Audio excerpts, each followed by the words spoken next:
no soldiers in Zeon, so we are certain to be victorious in this war! War!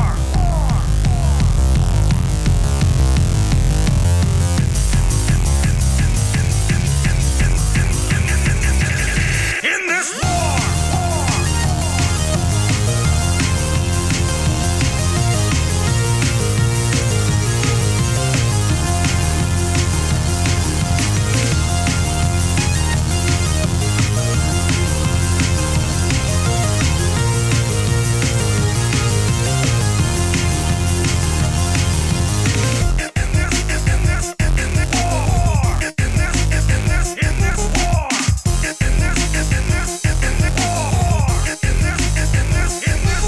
When I was originally pitching this idea, so I was talking to Fern in DMs. I was like going over like all the things that like I'd ask people, like, and it gets down to you, and I'm like, I would try to keep Matt serious for about 30 seconds, and then realize there's no negotiating with a terrorist, Really and it's going to go where it's going to go. Yeah, you're damn right it is.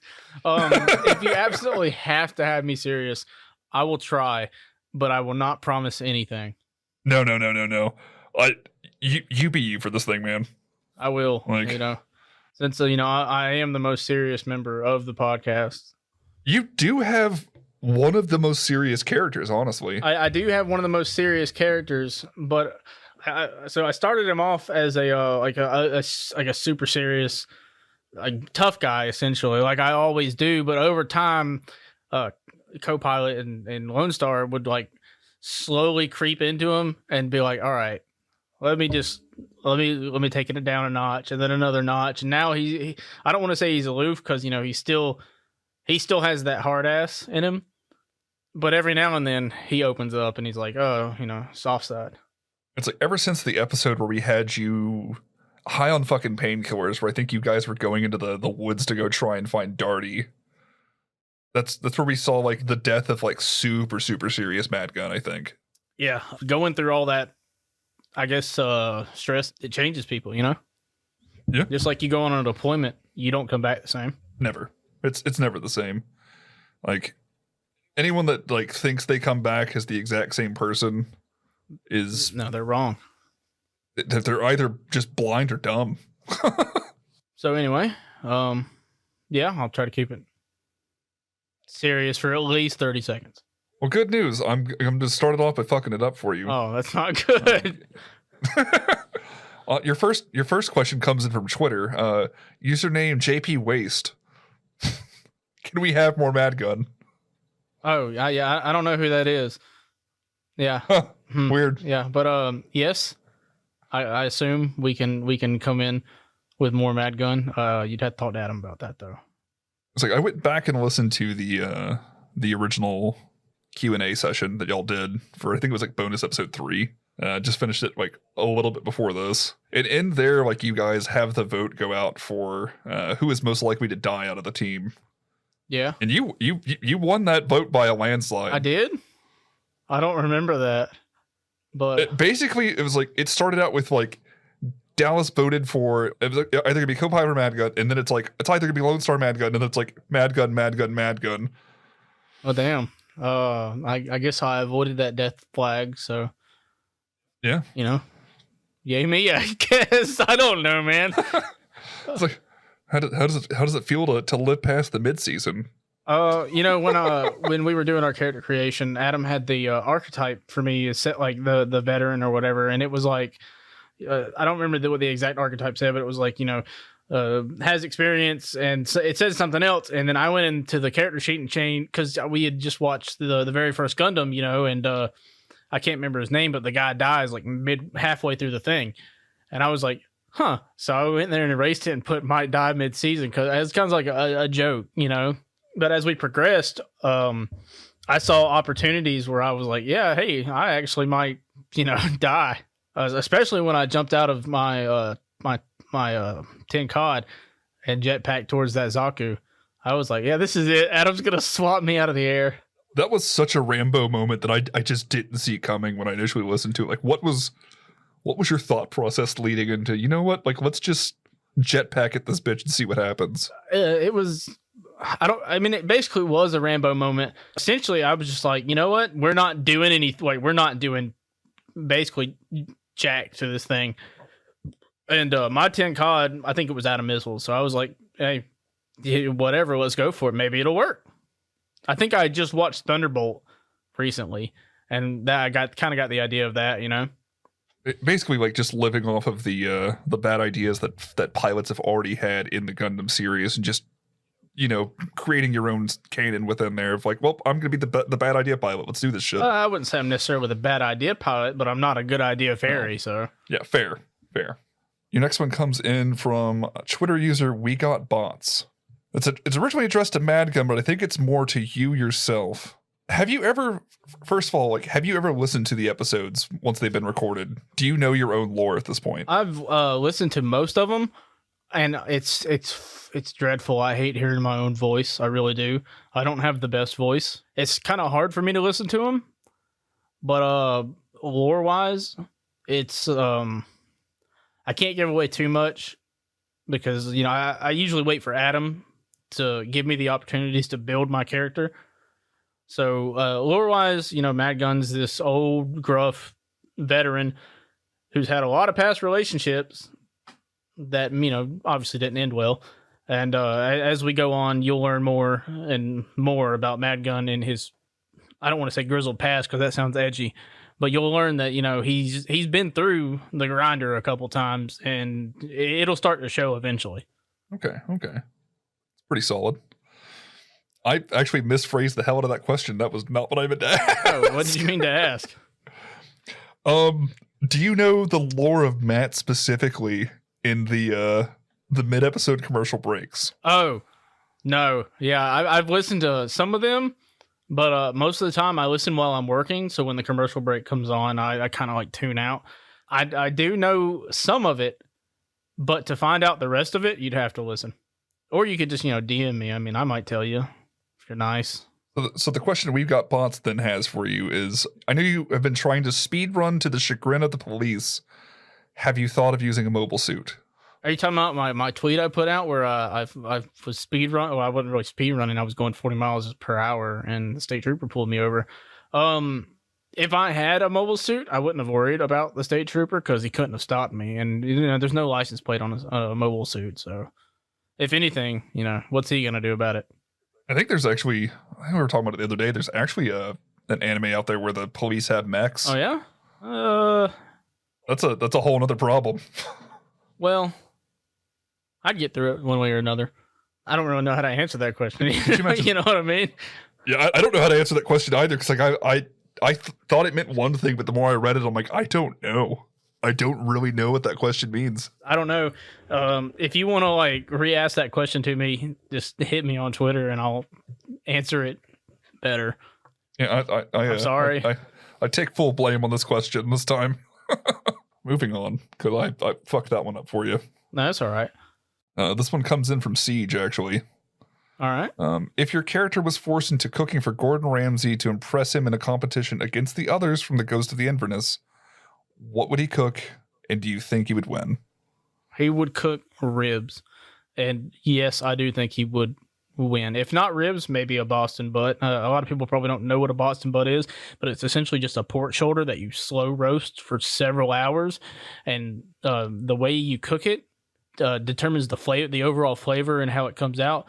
And I actually have a very good recipe for Boston butt that is phenomenal.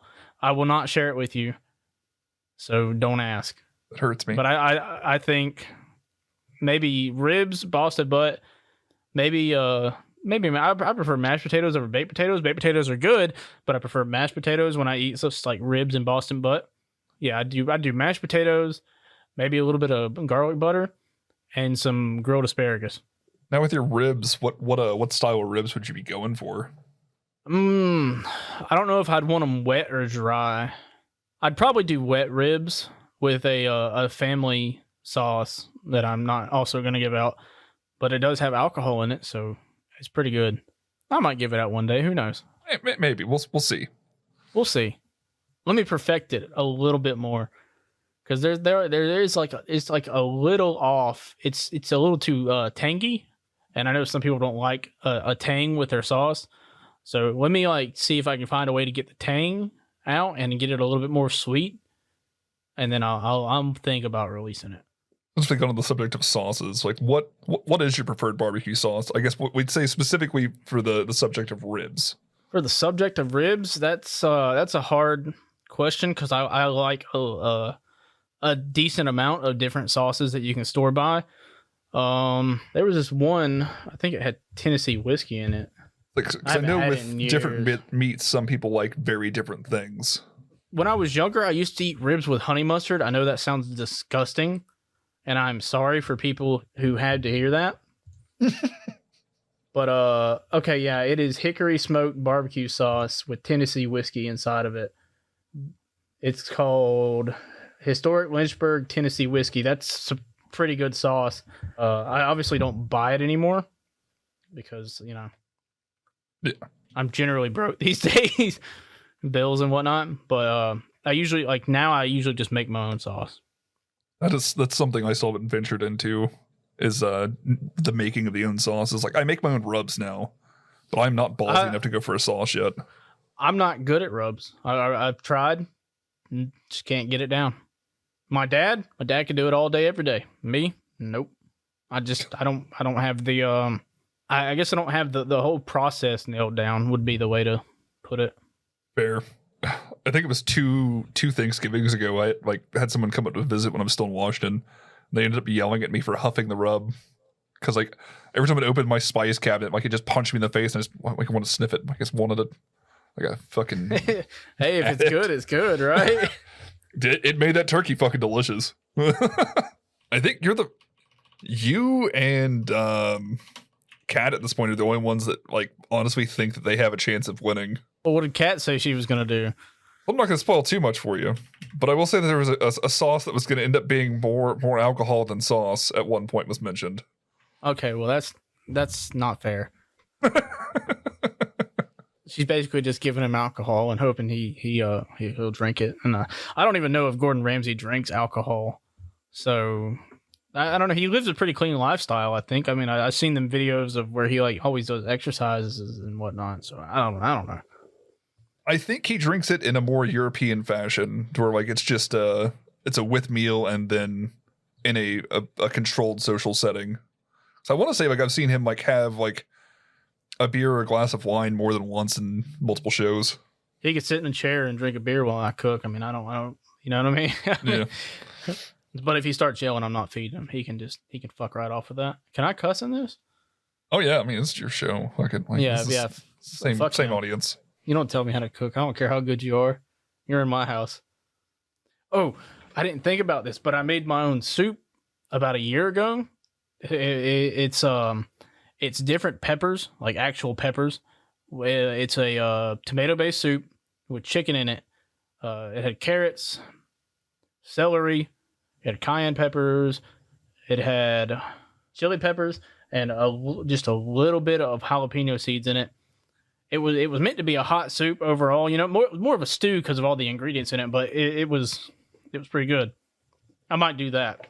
It sounds fucking delicious. I wanted to do shrimp in it instead of chicken, but at the time Alabama was out of shrimp season, so the only shrimp you could get was the crappy store-bought shrimp, and I didn't want to put that in there.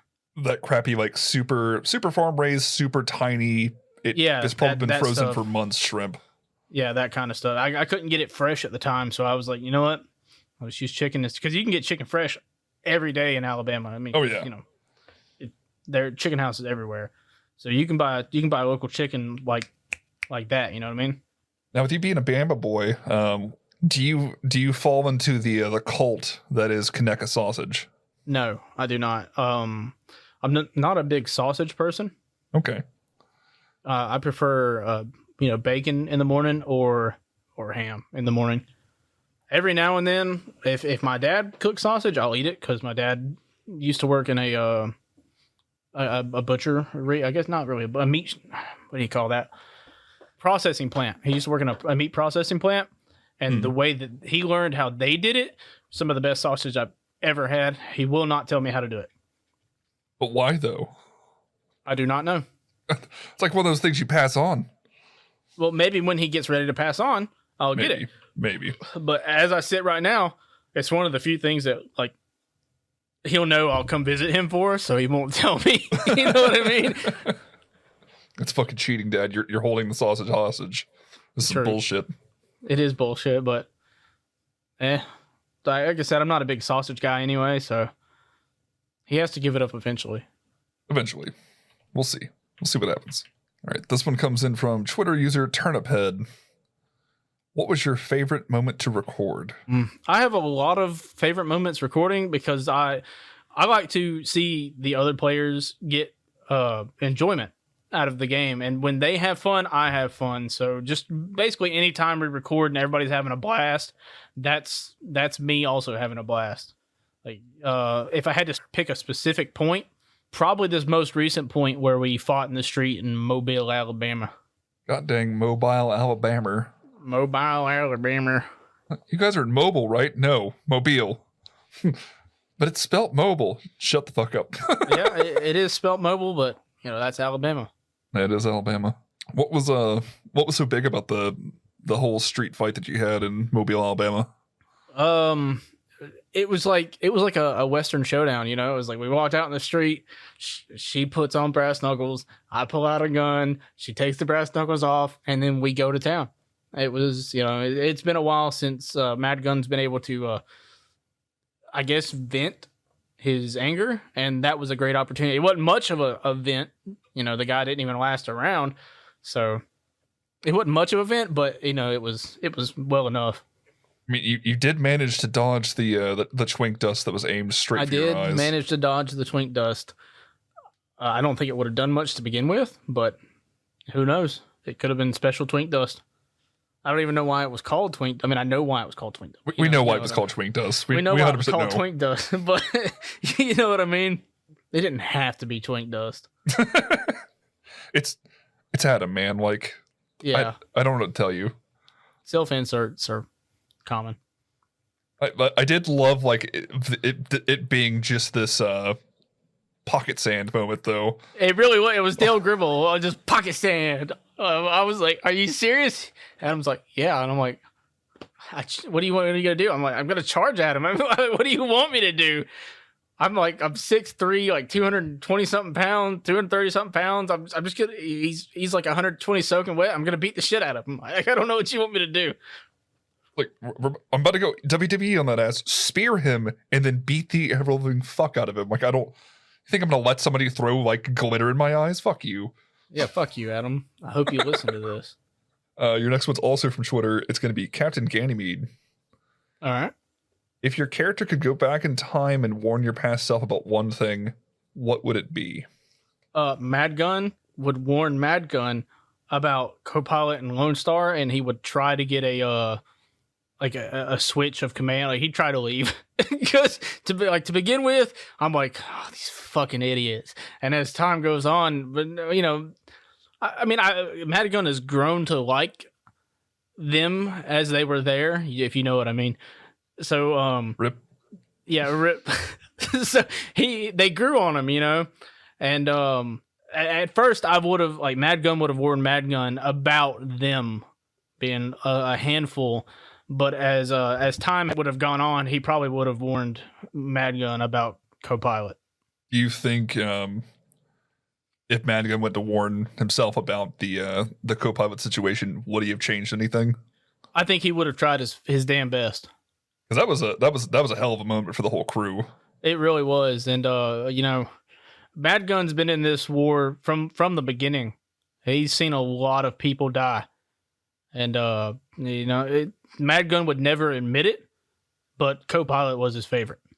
I mean, definitely like listening to the episodes leading up to that time frame, like you could definitely see how much Mad Gun had really warmed up to Copilot for sure before the incident happened. So you know, Copilot, those episodes after, I didn't really expand on it because you know I'm used to playing stoic characters, but in his private moments, Mad Gun reflects a lot because of what he failed to do for Copilot. You talk about Mad Gun being around since the beginning of the war. I know you've mentioned, or he's mentioned at least once, that was he not? He was a pilot in space before he was coming down and joining the team. How long, like, without like, if you can reveal this, like, how long were you up there before coming down to end up with this team? Long enough. I mean, without giving too much away, long enough to be in a couple of engagements, like some of the early engagements. Potentially like sometimes around like the Dawn Rebellion, maybe. I don't know. I can't. Yeah, okay. Say, but possibly. Fair enough. I will not pry anymore on that one. 'Cause I know with us going to space soon, like here in the next couple episodes, we'll probably maybe start seeing more of what Mad Gun's life was in space. I hope, at least. Yeah, maybe. That's up to Adam. If Adam's like, "Hey, do you want to expand on this?" I'll take that opportunity. If Adam doesn't bring it up, I'll bring it up during a different time that's appropriate for Adam to fit in. That's honestly like a super solid approach. This is, I think, the most thought that I've seen someone really put into working with their own backstory with their DM. Well, I've DM'd, or no, I'm not DM'd. I've played with Adam forever, and Adam said in his interview with I can't remember the guy's name. It was in the solo interview he did with the Gundam review guy. I'm sorry, I can't remember his name. I apologize.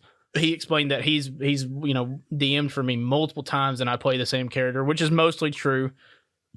So I've gotten used to the way Adam DMs, and I like that he plays off me when it's I guess appropriate to play off me, if that makes sense. So he knows how I wanna progress a story for myself. I guess that's the way to put it.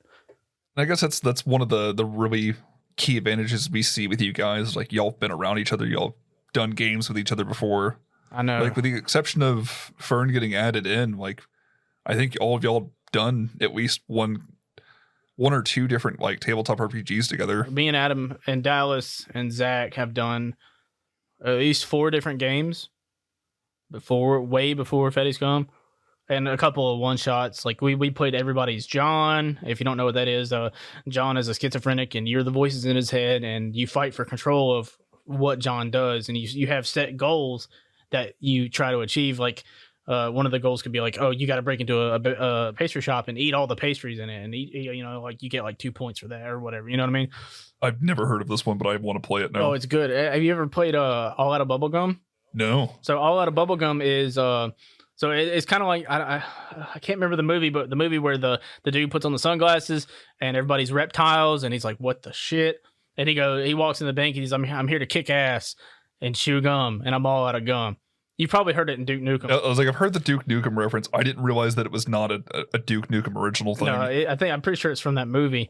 But what the premise is you are these guys who are like have supernatural abilities. Like when you want to do something amazing, it automatically succeeds. Like let's say you want to kick in the door, throw a frag grenade, and like run in shooting and kill everybody in there, you automatically succeed in that. But when you want to do normal stuff, you have to roll. I think you get 5 pieces of bubble gum, and if you roll over however much gum you have, you fail, and you have to do something amazing, and you lose a piece of gum.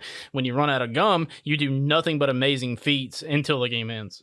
That sounds so fucking random. Like, so like now you're, instead of like really trying to like do these amazing things, you're just trying to live a normal life somewhere in the middle of it. I did one where I had the players do a bank robbery, and they were supposed to do it like as normally as possible. Well, they kept failing, and like one dude ended up ripping the vault door off the hinges, and it escalated all the way to an airport where they exploded in an airplane because they were trying to steal the plane to take off, and da da da da da. You know how it goes. Yeah, I think we all need to play that on the side one of these days. I mean, there's a lot of games I want to play on the side, but right now I just don't have time. Like I'd love to get Kingdom Death off, and I mean Kingdom Death is a fun game, but the problem is I just don't have time to start anything. Yeah, that's fair. That's 100% fair. That's the fun of like becoming an adult, is like losing a lot of your damn free time to do all this stuff. And bills. That's the best thing about being an adult, is all the bills I have to pay. I love it. Oh, let's not talk about bills. Fuck bills. If bills were a woman, I'd marry her. So I got hit up with a question about what has happened with Uncle Matt's cabin, and are we going to get more of it? You will get more Uncle Matt's cabin. I tried to kickstart it back up like maybe 5 weeks ago, and I just didn't have the time to continue it. I plan to start it back up hopefully within the next 2 months. Like, I know. I think the last time you ended up doing it, like I ended up being stuck somewhere else, so I didn't get to pop in for it. I also plan to do drunken art streams where I get fucking blasted out of my mind and maybe paint or fucking buy one of them little electric. I mean, I can't draw worth a fuck, so it'll be funny first off, and then it'll be funnier because I'm drunk. And if I ended up like actually painting on like the easels and whatever, I'll like give them out to people for free. I really don't give a shit. You know, it'll be something that I think would be interesting for people to be coming and be like, holy shit, what are you doing? You know, it definitely be like a conversation starter to have, like one of these drunken paintings just chilling somewhere. Like, what the fuck happened there? Oh, so I met this guy online. Well, you see, what had happened was he got a little shittered, he got a little paint, and he found himself an easel, and just one thing led to another. Here we are. Yep. Hell, you never know. I mean, the way I'd plan it was I'm gonna take like viewer requests. So like, if a viewer wants a horse, I'm gonna do my best to paint a fucking horse. It may not look like a horse when I'm done, but it'll hopefully look like one. I think you've already damned yourself to the first thing that someone's going to request is a horse. The moment this interview comes out, that they're going to want a horse. Them. I can draw a horse. No, I can't. Like I said, I can't draw to save my life. If you put a gun to my head and a paintbrush in my other hand and we're like draw, I'd be like, yeah, just fucking shoot me. It's like, please, just get it over with. Let's save each other the pain. Who knows? When I get drunk, I might be like the next Da Vinci. You never know. Matt turns into fucking Michelangelo. Like, what is happening right now? I don't know, man. Just let him do his thing. Beautiful. Let him do his thing. Oh, wasn't that a fucking skit in some show recently, or like in the last 10 years? I don't. Like, dude could only like do. Oh, it was fucking Family Guy. Like, Peter could only play the piano if he was blackout drunk. I think I remember that. But episode. He played it amazingly. I think I remember that episode. I haven't watched sat down in front of a television in like 5 years and actually watched something. I don't generally watch TV. Like, I kick shit on in the background. If I watch something, it's on my computer and it's usually YouTube. So fair. Yeah, like after being on the ship, I have to have some kind of sound of like things happening. So I just sleep with the TV on in my room. It doesn't even matter what the fuck it is. Just down low volume. Hey, whatever you got to do. All right, we're gonna hit you with your last Twitter question then. All right. This comes in from username I'm your stepladder. Are you? Maybe. I mean, I don't have a stepladder around here, but I mean, as long as he stays away from the washing machine, I ain't got a problem. Or the dryer, I don't got a problem with it, I think this might be why you don't have a stepladder in your house. Your stepladder's off on Twitter somewhere. I guess so. I didn't even know I had one to begin with. If he ran away, he did a pretty good job getting away without me noticing. Your fucking stepladder's like gained sentience, has gone off like, fuck these guys. I'm going to ask them questions on Twitter. I need to leave before he hurts himself on top of me. Oh, no. I'm notoriously bad for falling off ladders. So. It happens. Well, the thing is I don't approve of ladder safety. I just kind of climb up the fucking ladder and get it done with. Remind me to send you the picture of how we got on the roof to clear it after Hurricane Sally after this. Okay. So I'm your stepladder's question is, who does Mad Gun synergize best with out of the cast? Oh. Like RP wise? Probably Kat, because we're both alcoholics. And in the long run, I could see us really performing some kind of miracle. With enough alcohol and can-do attitude, I think we could do anything.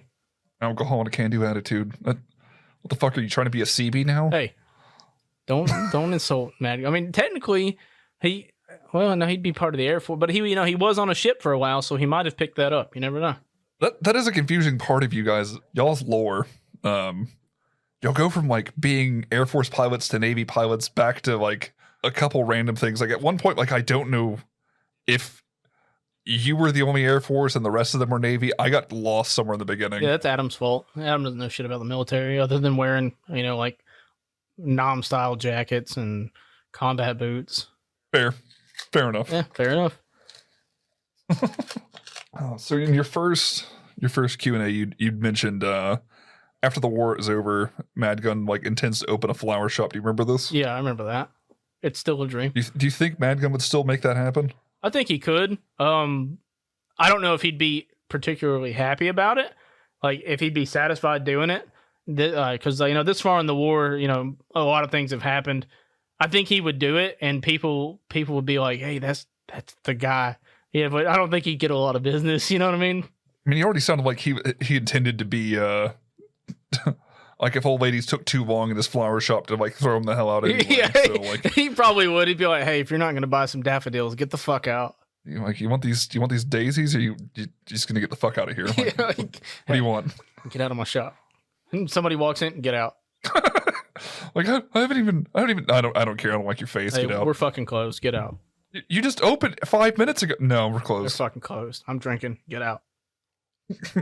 We're taking a personal day. Fuck out of here. Yeah. I mean, I'm sure he'd have his pension by then, so he'd probably just do it to have something to do. Who knows? If Feddie Scum like ends up continuing on past the 1 year war, do you think Madgun would like try to retire, or if you think he'd stick around until he finally bought the farm? I think he'd stick around until he bought the farm or he was forced out.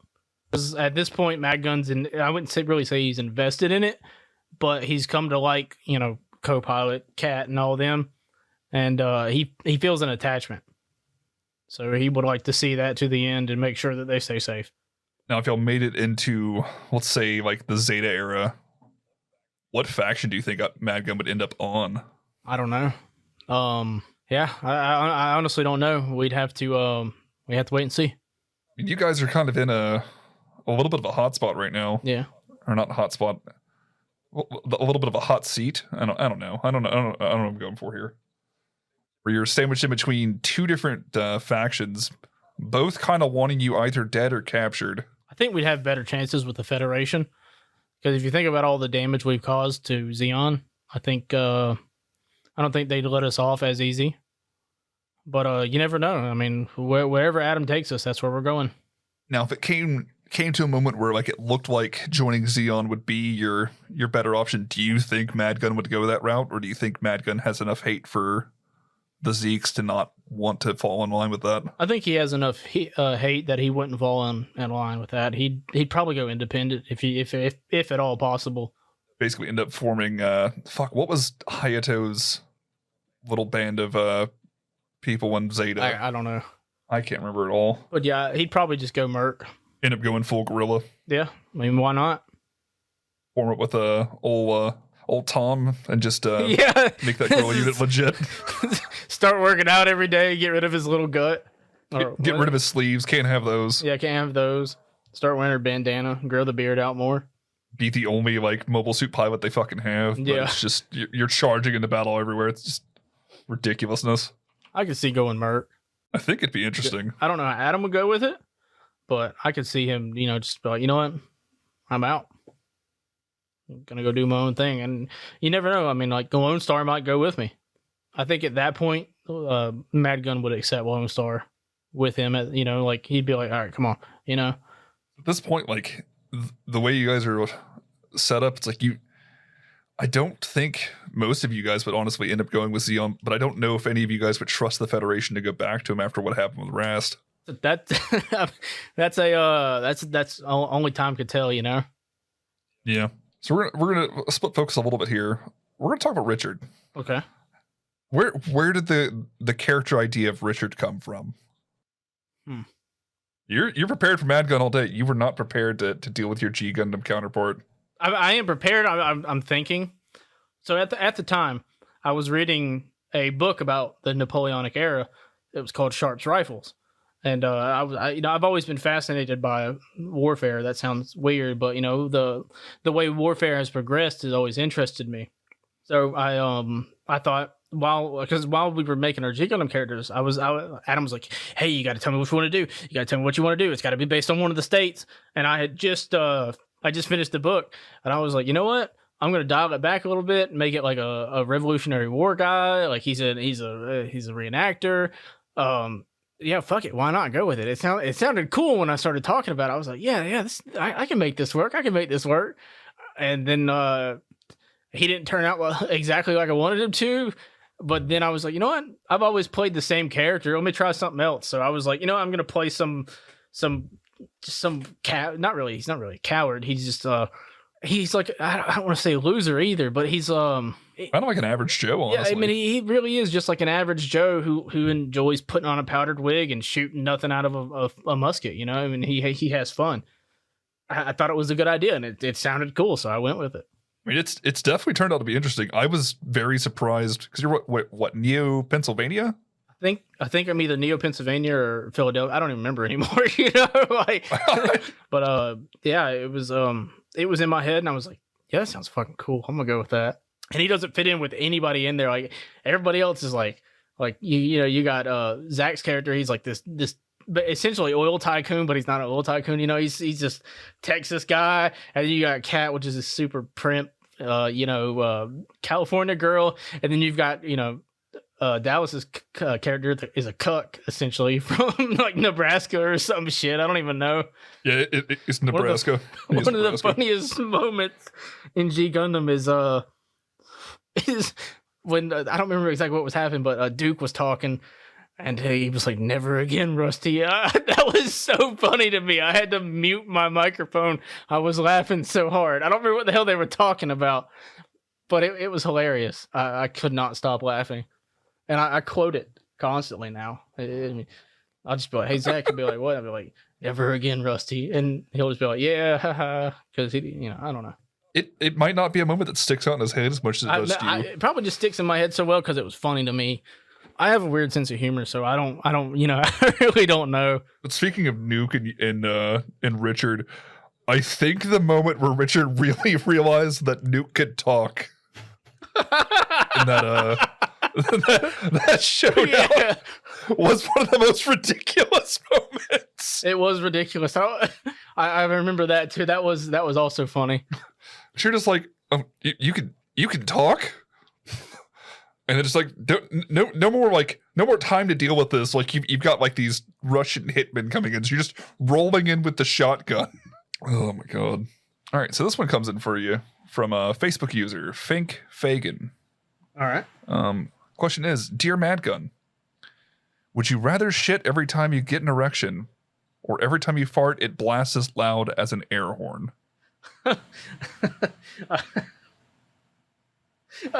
I'd rather fart and it sound like an air horn every time, because you know I don't want to shit every time, you know. Babe, hold on, I got shit. Oh god, babe, hold on. Like I'm just thinking about like all the random movies you catch in like in just fucking high school. You're sitting in like 10th grade geometry, like trying to like figure out how to like solve a problem. And it's like, oh no, I gotta go. Yeah, exactly. I'm like, everyone knows. It's either from the smell or from the side of the front of your pants. Like, tuck up, man. Tuck up. That's what the elastic band and them gym shorts is for. I want to say I read a story about someone doing. This is probably one of those like, and everyone kind of clapped moments. So it's probably bullshit. But like they tucked up in the waistband and it you know, just we'll popped out there a little bit. Let me tell you about the time I got sent to the office for farting. Okay. Oh no. So I was in math class, and my teacher, whose name I won't say out loud because, you know, whatever. Anyway, she was doing, I hated math, and I didn't really like her. So she was doing this equation. I had to fart. You know, I'm maybe 14. I don't even know anymore. But I'm like, it won't be loud. And we had them seats that were like the plastic, you know what I mean? Like, oh no. So I let it go, and this thing rips. I mean, it's loud. And she just turns around and she looks at me and she goes, "Go to the office. Your office referral will be there in just a minute." So I go to the office, and who do I see in the office? My little brother. I sit down beside my little brother. I'm like, "What are you here for?" He goes, "You're not going to believe this. I'm in here for farting." And I started laughing, you know, because I'm like, no fucking way. And I tell him, I'm in here for the same fucking thing. So then my office referral gets there from one of my classmates. And our principal was this big old guy who had a lazy eye. And he looks at both of us. He goes, "All right, both of y'all come on in." So we go in there. He's like, "Give me your referrals." We give him our referrals. He reads mine. He goes, you know, he like chuckles. And then he turns it over and looks at my little brother's. And then he chuckles some more. And he just starts laughing. He's like, "Y'all just go back to class."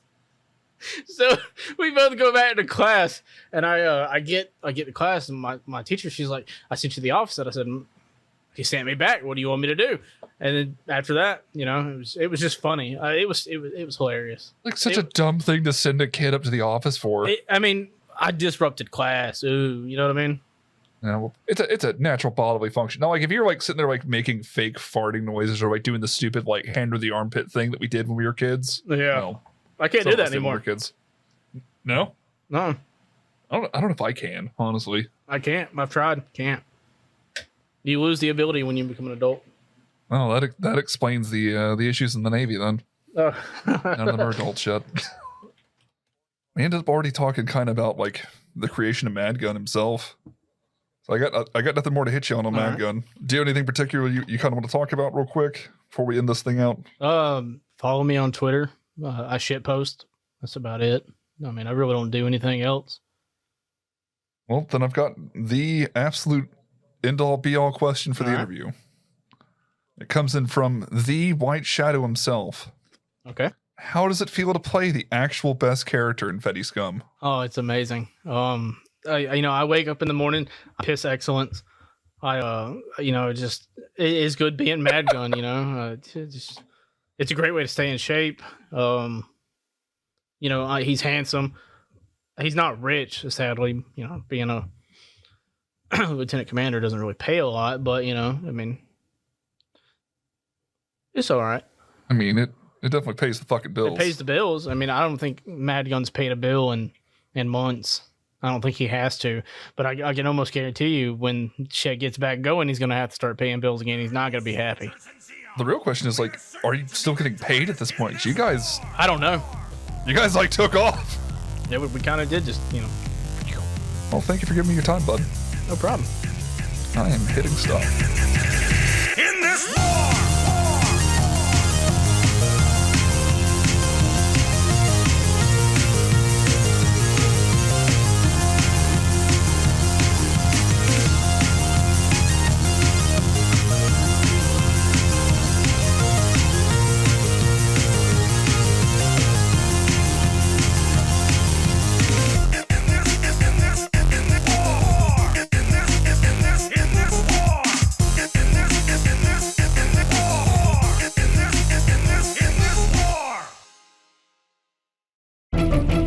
That's that medium.